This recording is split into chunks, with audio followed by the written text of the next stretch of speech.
For this example, we need to find the domain and range of the given relation. So, we need to remember that domain is x values, and range is our y values.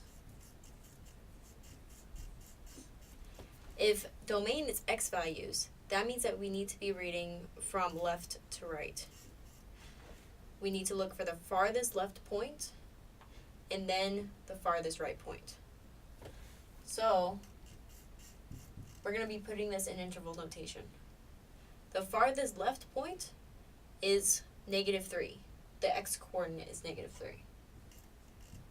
The farthest right point, the x-coordinate is 3. Now, because there's no open circles, it goes straight through this -3 and this +3. That means that we're going to have to use brackets on these.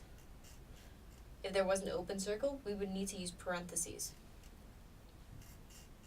Now for the range is y values, so you need to be reading from bottom to top. The bottom being the lowest point on the graph. The lowest point on the graph, the y value is -3. The highest point is all the way up here, and that y value is +3. Now again, because there is no open circles at these points, you need to have brackets. Now that is interval notation. You could also put this in set builder notation. You need a braces, and then x such that, now you have to take into account that this is saying from -3 all the way to 3. So that means that x can be in between -3 and 3. So that's saying -3 is less than or equal to x, which is less than or equal to 3.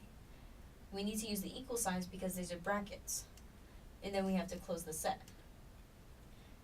Now, x should always be in the middle when you have like a closed set like this. It doesn't go off to infinity at all. Range, you need to be careful because you need to use y as your variable, not your x. Y such that it's going to be the same because the interval is the same, except we need to have y in the middle instead of x. So this is set builder notation. Set builder notation. And this is interval.